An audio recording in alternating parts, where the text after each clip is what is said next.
Awesome. So we're starting to discuss the case study. The first question, does anyone have any thoughts or ideas on it? You can just... So I actually have a few questions. So, I'm assuming this is like based on a real life example?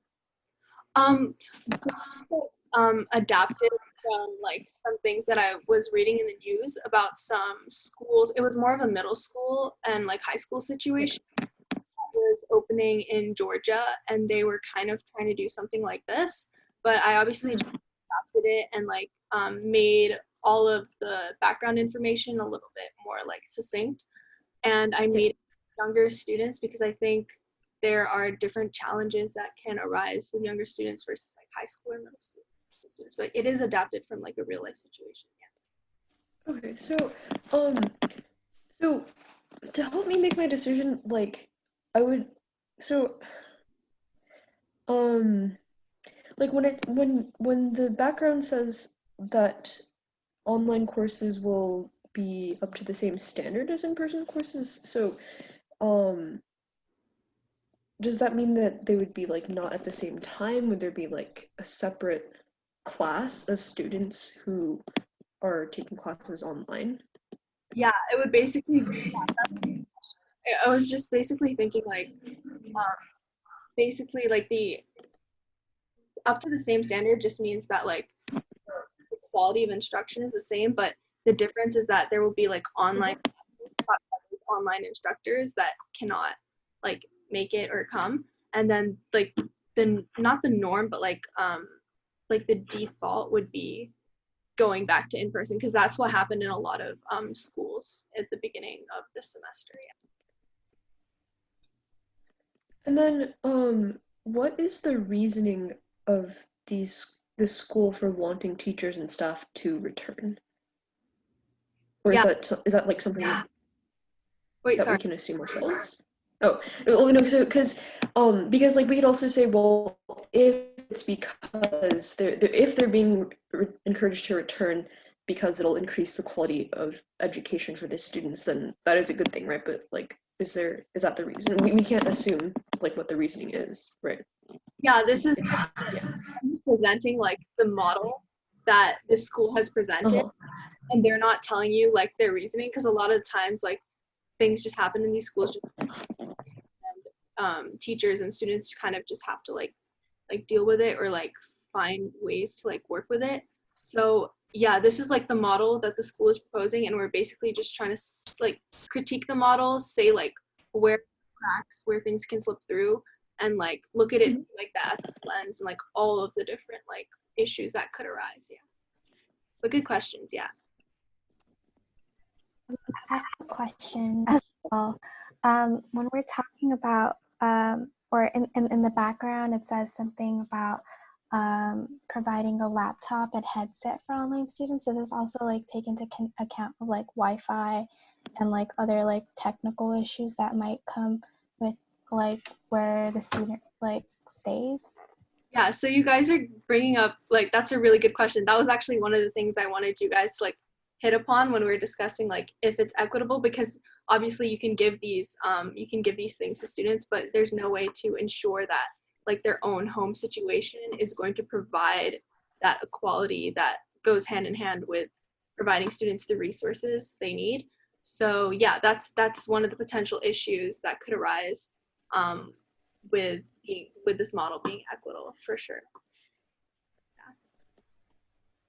I think another issue that is more relevant to younger students is that some families don't feel comfortable leaving their kids at home, and their parents might have to go to work. So there might be situations where parents don't feel comfortable sending their kids to school, but they also don't feel comfortable leaving their kids at home. So they might be forced to send their kids to school and endanger their own family's health. And I think that goes under the pillar of social justice, because that kind of has to do with like socioeconomic status. Yeah, that's great. That's definitely an issue dealing with younger kids, and especially like parents who are working or something. They might feel obligated to choose a certain route or something. So I guess that could maybe like segue into like some other concerns with like the age of these children. like, what are your guys' thoughts on like COVID making, I know this is like a really hot topic, but like students, like everyone knows, they're just like little germ balls and they just spread germs very quickly. And there's like new studies and stuff that are showing that yes, there can be a significant spread from children. Maybe not necessarily children will die as like at such of a rate that the adults will, but like the spread is definitely a large issue. So what do you guys think about that? And also like the other side of the argument that I was thinking of is like, since these are elementary and pre-K students, these are kind of like their formative years, like especially the pre-K students being ages like 5 and under maybe. How would that like impact them? Do you guys have any thoughts about what the school should do or think about? There's obviously conflict in the fact that they can't take care of themselves at home. So parents, as we said before, like maybe forced to put their children in school, but also they may not understand like the true impact of COVID and what it is and how they have to be precautionary. So it adds an extra burden on teachers as well to put extra measures on their like students to make sure that they themselves like are not prone to the disease. Yeah, and I think like in the same vein, this model kind of opens up risk for especially like immunosuppressed students. So younger kids who have other issues like diabetes or I don't know, other things that can make them immunosuppressed and more at risk for COVID. I feel like it would more strongly impact them than other people, and then it's not equitable because they're obviously more at risk. Right. That is, I'm so glad you brought that up because that's even like an issue like I'm seeing like now with like our campus, like immunosuppressed students. I feel like there's a lot of talks like of like everyone wants campus to reopen in spring and stuff, but like we do know that there are these groups that may not be able to come back even if it's deemed safe by public health officials because they're at risk. So that is definitely an important thing to consider. And I think that also maybe brings in like autonomy a little bit because these are like little children. And one of the like, if you look at like these are the 4 pillars of bioethics, obviously, but bioethicists are very interested in like autonomy of like children and like animals and stuff because obviously they it's harder to communicate with them and get consent from them and like how can they obviously choose like what's the best thing for them. So it all comes down to like the parents, which is really tricky because like obviously parents have their best their children's best things at like interest, but sometimes it can get like a little bit tricky. Yeah, for sure. And then I guess yeah, does anyone else want to say anything? So even if the child isn't immunosuppressed, what if their families are? That's another factor. Yeah, definitely. Yeah. I see like all of these things like in the news, like, oh, we should, like, I'm sure you guys have seen it too, like children should be able to go back to school, like the really young ones, because they're not going to die. But like, I think they're forgetting children have families, grandparents and siblings, and just like children interact with adults, and that is a problem as well. So I guess I want to spend most of today more on like committee time for you guys. So I guess we'll just wrap up with how would you guys propose to alter this model? Why or how? It's definitely more of a challenging question, and I think it takes more time to look at this and really consider and like draft something. But you guys have any thoughts?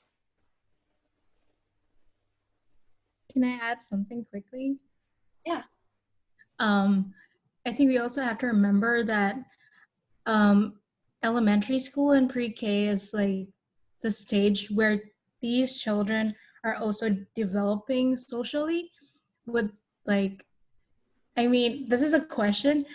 Do you think like the health concerns outweigh their like potential, so like they could be socially awkward because everything is virtual? Like I personally feel like talking to people through Zoom is not a real social interaction.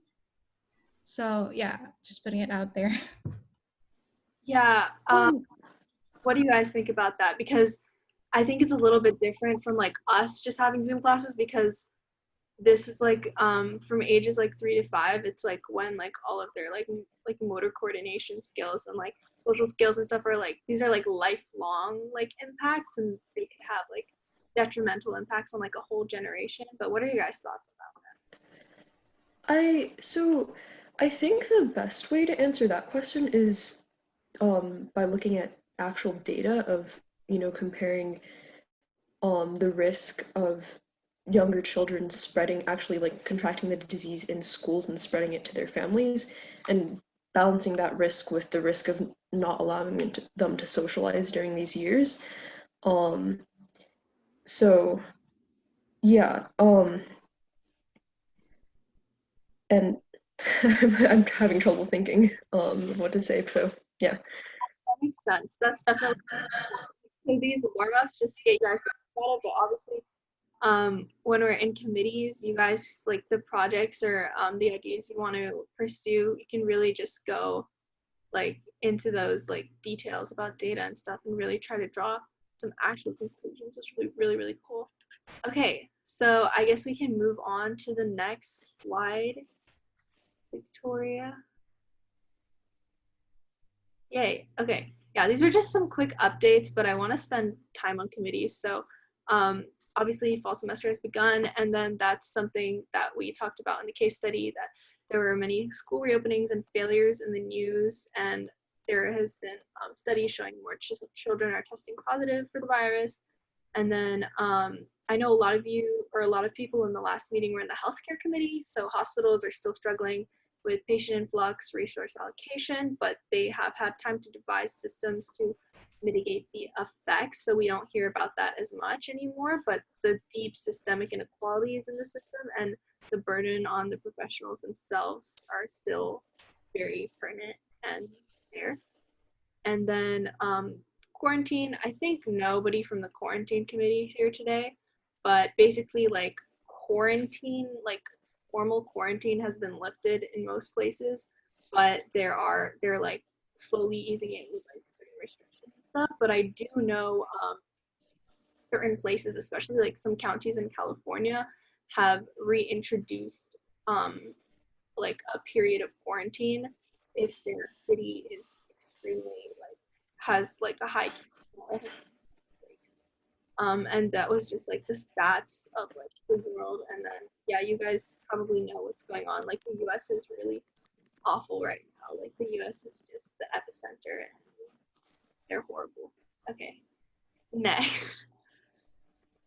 Okay, yeah, so committee time. I want to break everyone into their committees in breakout rooms so we can just have like the time to just be in committees and talk about like the projects we want to pursue for this semester, like each committee, and the potential like questions they want to like further investigate. And I know healthcare, and Jenny has been helping a lot with that. Thank you. She's been she held some healthcare meetings for the healthcare committee a while ago, so I think you guys are already like into it a little bit, but I know reopening and quarantine haven't really done much, so now's the time. So let me just break you guys into breakout rooms.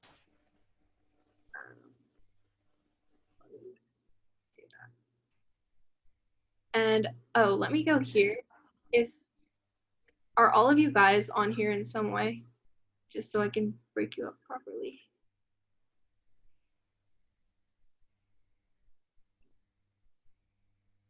Let me know, like say like, wait, I'm not on there. Okay, so I think we'll have 2 rooms because right now quarantine is not here, and I'm gonna manually break you out. This might take a few minutes.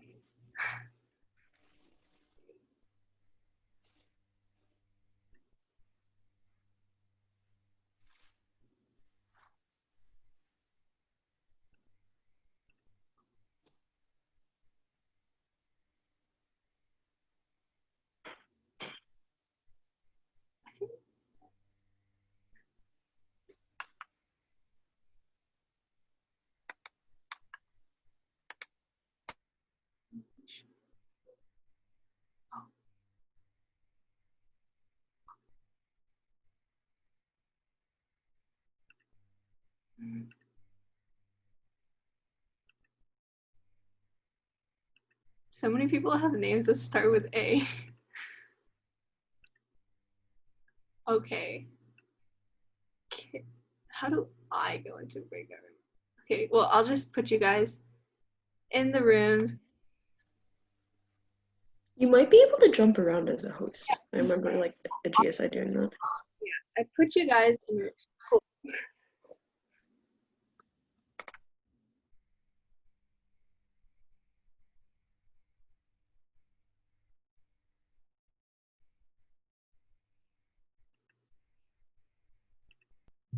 Rip. Okay. And then breath and the English R5B. Oh, which breath?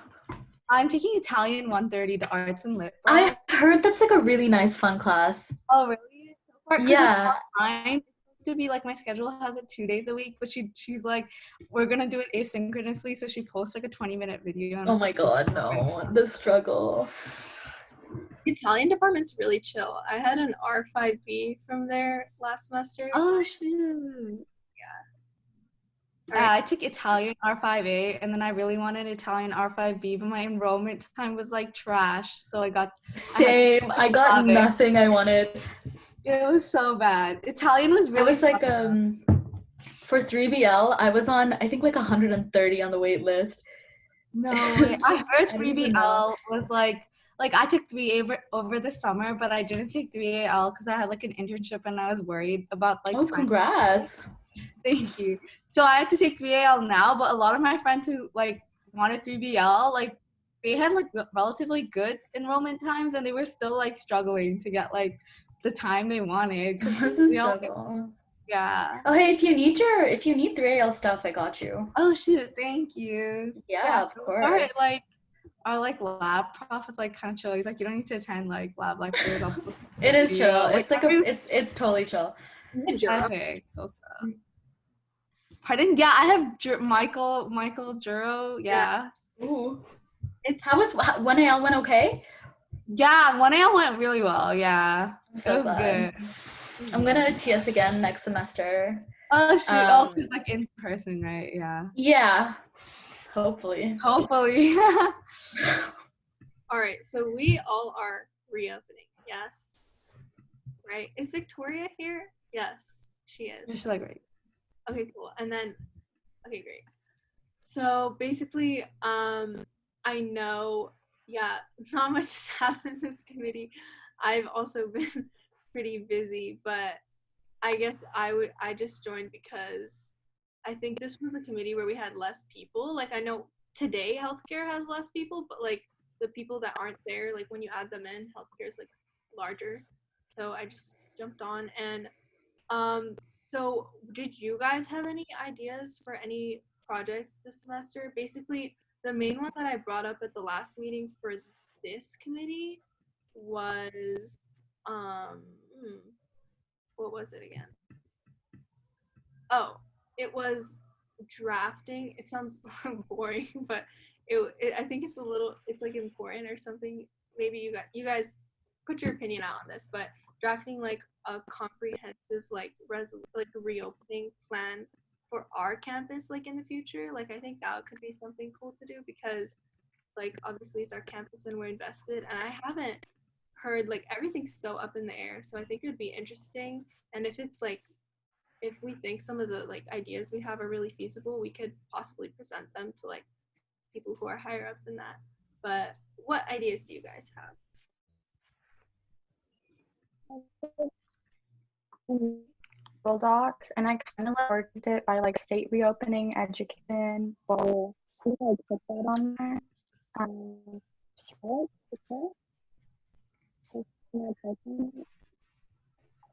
Wait, sorry, could you say the last part? Is it me or is her voice kind of muffled? Yeah, it's muffled. Anika, your like microphone's a bit muffled. It could be the AirPods. When I use AirPods, Wait, let me just connect AirPods. Okay. God. Is it better?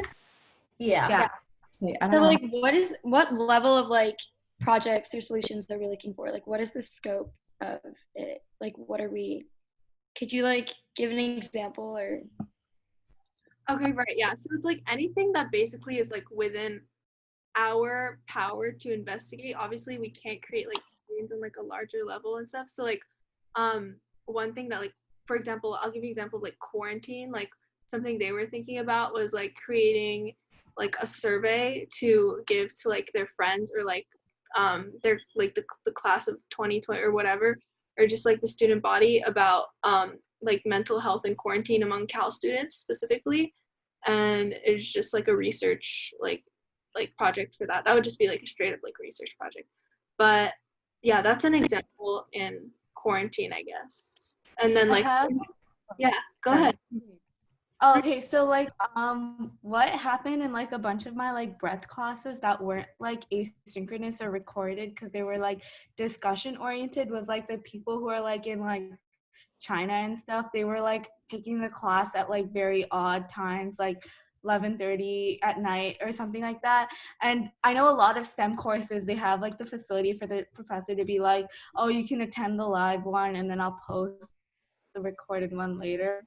And you can like watch it because there's not like a lot of room for discussion, but a lot of breadths or like English or like for major or for courses that require discussion, the professors like they don't usually post a recorded or they like take participation for you like talking in class and stuff. And for like those classes, it's like very difficult for people who are like taking it from like international time zones. And so like if we are talking about like reopening, I know it doesn't fall under the realms of it, but like when you were mentioning the mental health and stuff, I think we can also think about how like even in the spring, if we do go for a remote hybrid model, a lot of the international kids probably might stay back home. So kind of like making the transition of like remote learning easier for like online students that are like not in the same time zone could be something we can consider, because it's like something we can, I don't know if we have like the potential to do it, but like I think it's like something that's relevant with the like given situation of like online classes and stuff. I 100% agree. Also, having classes that can, specific classes in which priority is given to international students, that would be better. Because, for example, like I'm going to see my grandparents in Dubai. So the only option available for my econ discussion class was 4 p.m., which is 3 a.m. over there. So I feel like putting more priority on earlier times for international students first would also be a good option. Okay. I'm just writing it down. I'm also from Oh wait, who made this doc, by the way? Was it Annika? I did.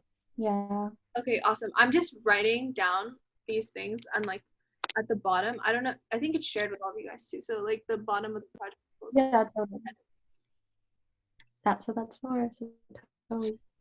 Something else that I thought was interesting, like you mentioned survey, we could also ask how other people are feeling about reopening.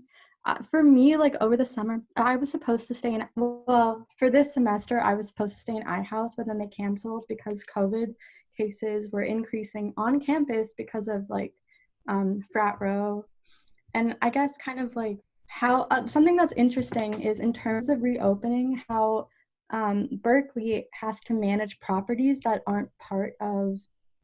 My whole point is basically like they couldn't control Greek life, and because of partying and whatever, cases rose, which made everything else worse.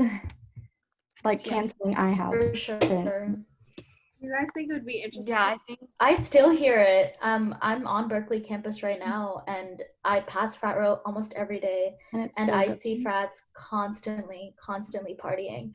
And something interesting. The Berkeley police did raise their fine to $10,000. You know how like if the police like catch you, you have to pay like frats have to pay $500. They raised that to $10,000. But I did hear of a specific frats buying off the police officers, so they did bribe them and it worked. This is from like one of my roommate who's in a frat who told me this. So that's something interesting. But yeah, frats are making no effort, and there's no control in Greek life at all. Yeah, I heard the same. Like, I'm not in Berkeley right now, but like a lot of my friends are like staying at their sorority houses, whatnot, and like they don't want like partying to happen because like they're not taking part in it. But like it's like in the, like they've like the frat houses have like put in rules for student members, like, oh, you can't have parties and stuff, but like nobody's like adhering to it at all. So yeah. So do you guys think the school should like impose like punishments for that or something? Like, I don't know what they're doing right now. Like, does anyone know what they're doing for like if they catch like a fraternity like at a party? Can they do anything? Like, because it's not like So in the dorms, it's super strict at the dorms. They have to get COVID tests done like every couple weeks, and if RAs find out that people are partying at frats, they can get kicked out of their dorms. But like, are you talking about academic like punishment? oh, I'm Like talking about like students on campus, like whether they're wherever they're living, like I think like you know how like we have like an academic code of conduct, like if you're caught cheating, whatever, like you get like warning, repercussions, blah blah blah. Do you think there should be like some sort of like a COVID code of conduct or something like where you have like yeah, definitely. right? Like I'm from Toronto, so there's a university here called Western, and they also have like Greek life is not really big in like Canada, but like this particular university is known for it, and they have like a type of like Sana mentioned, it's like kind of like if you're caught partying, then you can't take part in the semester, so you're automatically like. It's kind of like something that happens with student conduct. If you're like caught cheating or something like that, you're like banned from taking like classes or like certain amount of units for the duration of that semester for like one offense. So like if you were caught at like if this frat party was caught having parties and you were in that party, then that would happen. And like it's been enforced because I know like a friend of mine was telling me how like one of her friends went to a frat party in a nearby like near like because there's two neighboring universities, a nearby university's party, and when she came back someone reported her and she's out of the university for the semester. So I know that might be too drastic, but like that like really cut down the parties because like now that entire like sorority house, like that entire area is like silent because like you're like literally paying you, like you still have to pay tuition but you can't take classes, so that's like a lot of money like wasted too. At a school in Minnesota, they actually kids were partying like the first week of school and they all got suspended. So, but they're also a private university. Yeah, St. Olaf. They're a private college, so maybe it's different between private and public. But I don't know. Maybe if there was some way, I feel like Berkeley would, like they should try. Because we've been getting emails from like Chris saying, hey, stop doing that. But they can't actually, I guess, enforce it. Yeah, I feel like that would be the difficult thing, like to enforce it. I think we could, like, if they could add it to some part of the student conduct, like apart from like I know like there's like cheating and like other stuff there right now, like respecting and like other stuff, but like adding like this like kind of like tagline for just the duration of this global pandemic. I think like having something to lose that's more than just like, oh, the safety of others around you would like make people more inclined. Because like we know like Carol Christ has sent so many emails. There's like they know the school went from like hybrid to remote and so many things are happening, but like people are still partying till date. So like if there's like a bigger consequence at hand for themselves, then I think they'll stop, in my opinion. That's something we could work on, like trying to get admin involved.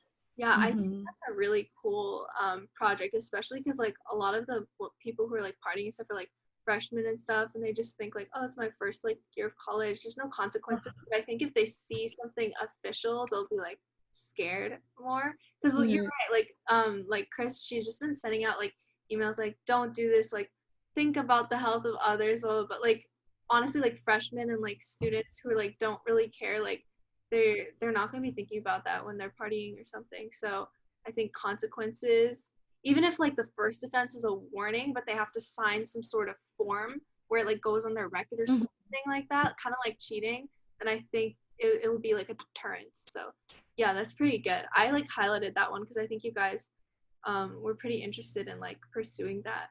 Are there something that could be faster, or like it would happen sooner than a comprehensive? Yeah, that's pretty yeah, that's something interesting. And I think we could reach out to, do you guys want to, okay, so do you guys actually want to like do this then? Like, do you want this to be like one of the first projects we pursue? Just like, I don't know, just be like, yeah, just say yeah. Yeah. Yeah, I Yeah. think it's a good idea. Okay, yeah, I don't cool. care if people get mad because like people are dying, so get over it, I guess. Yeah, I think this is pressing and we should probably like, it's something like more time sensitive, so it's something we can definitely like start working on like right now, which is really cool. So we have to I figure think out. like No, yeah, go I ahead. think like one avenue you could go about this is like I remember when like I like when we like first transitioned into fall, there was like this argument about like giving students like making it entirely pass no pass or something like that. And during that time, like my friend, her brother's in like the you know, the ASUC, and there's like this actually like this group that's like advocates their students, like especially during like this like online transition time.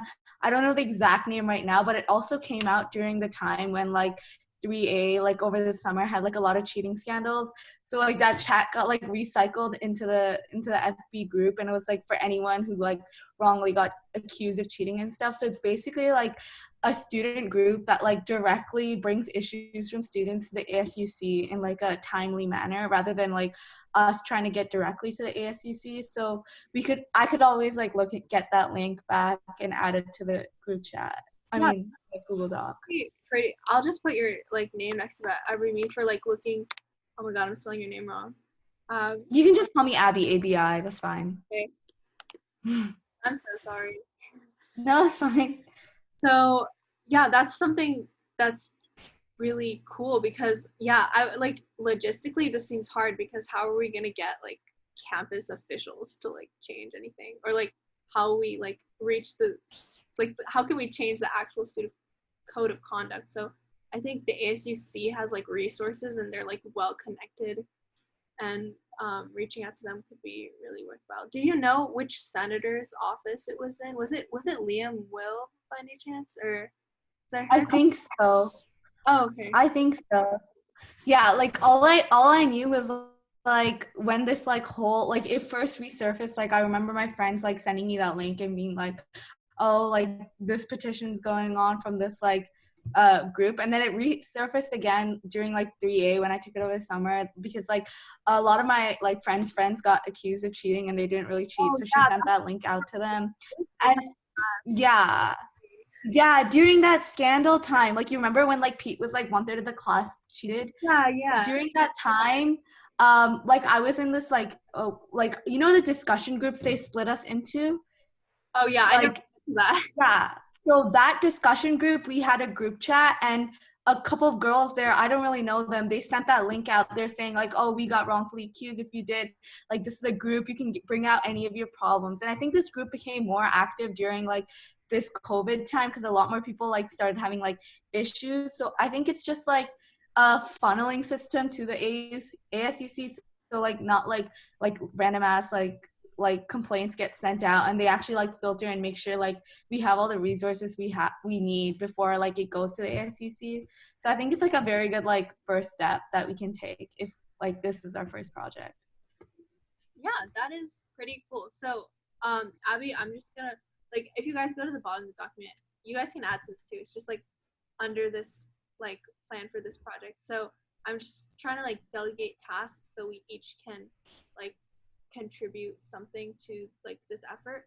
So Abby, do you mind by the next meeting just reaching out to that ASUC or finding out like who's in charge of that and just like sending them a quick email about like our idea or anything, or you can just contact me too if you have any issues, because I work in a senator's office but not Liam Will, so I could also look into that too. Okay, yeah, I'm not sure which senator this is, but when I get like the link of that group or like how to contact that group from like my friend, or I'll like search through my old chats, then I'll definitely like draft something up about like this issue and then run it by you and send it to them. Yeah, that would be great. Okay, awesome.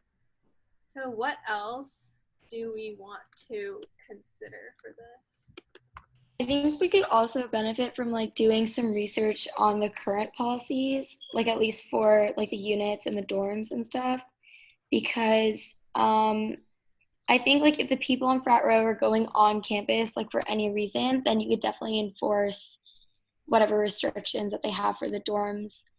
Um, and then also because it's like I feel like it would be really hard to enforce stuff for like off-campus parties because I know that's a huge issue in like other colleges. I don't know if that's a huge issue at Berkeley, but like with COVID.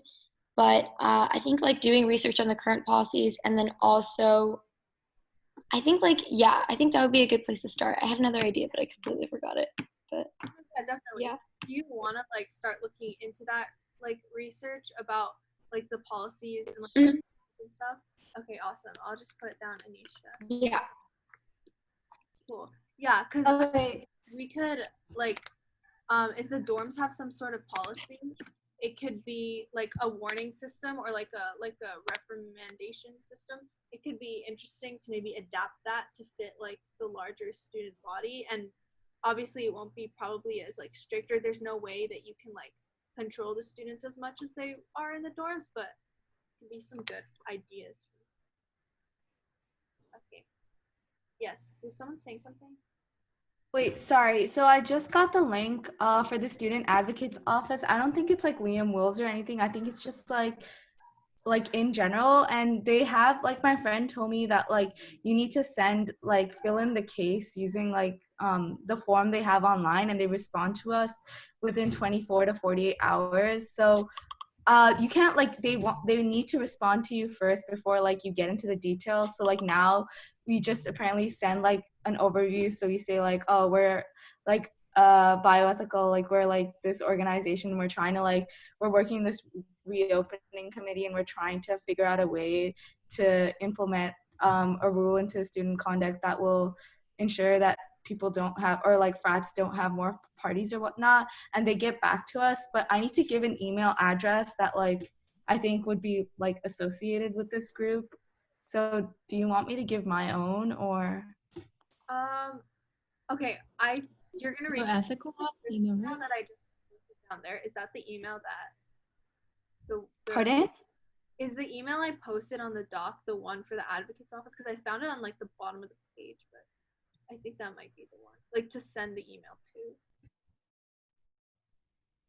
Like Yeah, but like my friend said, like now they're taking it, there's an online form in that same like link that I linked. There's like a um it's like a contact form, and once you fill it out, worker who specializes in our like particular area using the contact info that we put in that. I just wanted to make sure if I could use my own, or is there some other like email address that, like this like committee or organization has, we can put all this together in. yeah, you could use your own if say you're from like Bioethica, or you could use. I'll just put down the Bioethical email too if you want to use that, and I can just relay any information that comes through that to you, or you can use your own and just like it doesn't really matter. But if anyone Cool stuff.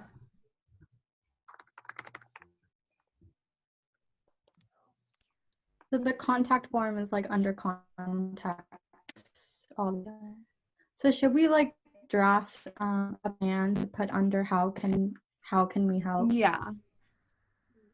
So like a short blurb about like what we want the student advocates office to do, because like they can relay this to ASUC. Like first we need like the caseworker that gets assigned to our case, like they'll kind of like help us like put together something before we go to the ASUC. So like we just need like a short blurb about what we want this caseworker to do for us ideally. Oh, and then I could send that in. Are these caseworkers like, are they working on cases of like, let's say you got caught cheating, or you have a problem, then you reach out to the caseworker who reaches out to the ASUC? Is that like what they're for? So I don't know how it's being used for like cheating scandals and stuff, but like what I think happens from like the gist of what I know about this is that a caseworker kind of contacts us once we give. So there's 4 like pillars to this like organization. Like when you go to the home screen, it's like academic, financial aid, conduct, and grievance. I know like people who have like applied to this saying like they didn't receive, like it's like issues with financial aid and stuff like that. But in our case, it'd be conduct. And when we put this in, I think a caseworker will just kind of reach out to us and then help us like prepare something before it goes to the ASU, kind of like a relay, but like they're just gather it together before it goes to the ASUC, so it's just not like knocked off or like not paid attention to in a way. I see what you mean. Okay, yeah, we could do that, and then also we could probably also maybe like direct, because I don't want them to like think that we have like an issue, like, you know, I don't want them to think that you're emailing them like I cheated or something, or, like I need help, or no, like I got false. Yeah. So maybe you could also reach out directly to the conduct email, like because our situation's a little bit unique. Like we're not necessarily wanting advocates like for like an individual or something. Like we're coming to them as like an organization with this like idea or this proposition. So maybe we could fill out the form and email them, or up to you. Yeah, you can probably look into this because I think you are interested in it. So yeah, great. Okay, so you want me to look into like, do you want me to send this form, or do you want me to just like figure out a way that we can directly contact? Because I think you're right, like in the sense that like the past experience that I've heard about like using this student advocate is like personal needs, like, oh, I don't have financial aid, or like I've been like misbehaved with that like so and so frat price. So if we do it, I think like it would like not be matching with our intentions, but I could always like look for a way, like ask around like other organizations and stuff, like how you can directly get to the ASUC and then get back with like an idea for the next meeting. Or honestly, you can just for the next meeting, just email this one, the conduct@berkeleysao.org, this email, and then if they're the ones who are like the contact department under the conduct department under the student advocacy organization. So, and if they refer you to filling out the form after you contact them, then we can probably fill out the form. But I think contacting them directly might be a good idea. Okay, for sure. And also in regards to like contact them, like, is it possible if we can like write down bullet points of what exactly we want to put in that email so it's like consistent among this group as well So when I send it?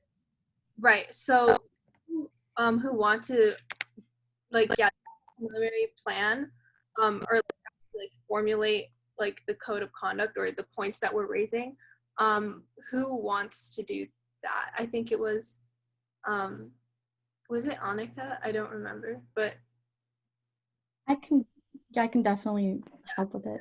everyone's like, Actually, I just bulleted a couple points. I'm not sure if like this is what we're going for in the email, but I was thinking like we could consider talking about potentially banning members from frats, and then like threatening with like a 3-strike policy. I don't really know like the official terminology, but like with the 3-strike have a lot of people or they have a lot of parties, they could lose their status as like a Berkeley frat. okay, yeah. For frats, that's something. And then I think there's already a form to report people for partying. Yeah. Is there, could you link that form so we can like look at it too? So, okay. Mm-hmm. Yeah, I'm not sure. I don't know where it is. I can look for it. Yeah. But for the next meeting, we're all going to be like working on this project. So I think Annika and Anisha, you guys can probably, and like everyone else also, if we can just make on this document under this bullet point, we can just start drafting like what we want to like say to the conduct office, and then after that, Abby can just like relay it to them. So what was I gonna say? Oh, so for the conduct, like, okay, so there's already a form. So so I guess is the thing that we want to draft like a broader like code of conduct during COVID-19 just for like students to abide by, kind of like the academic code of conduct? Is that kind of like the thing we're going for?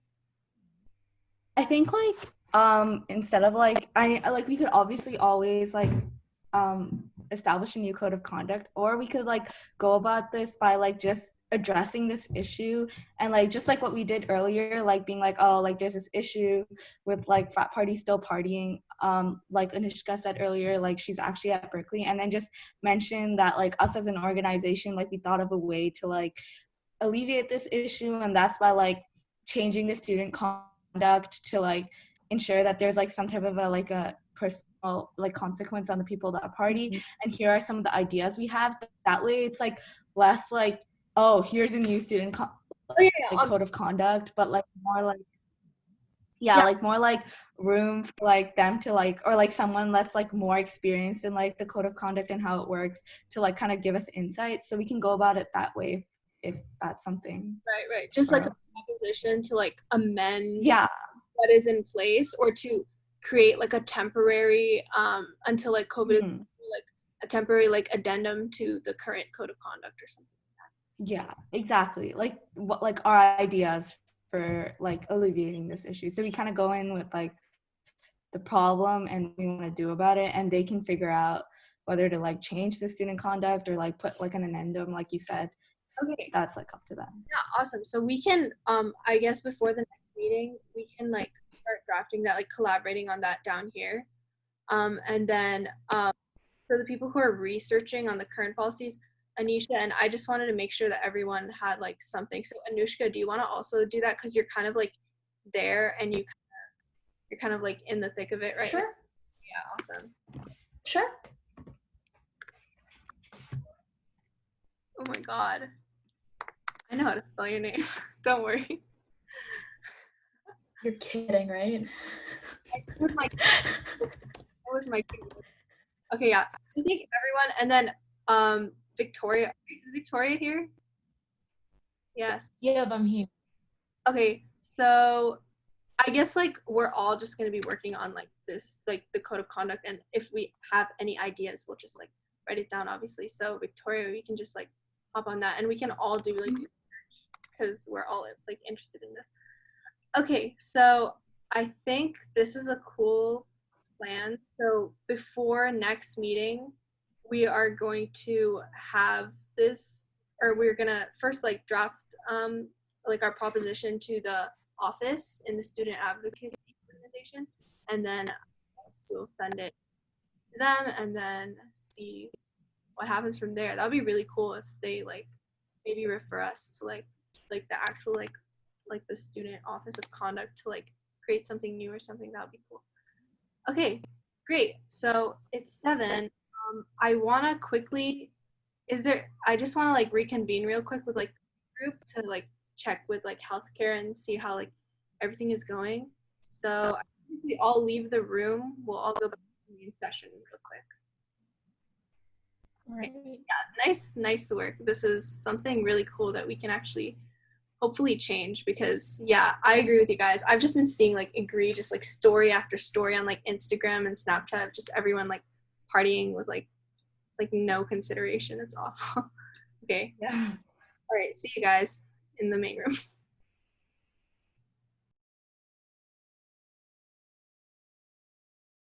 Oh,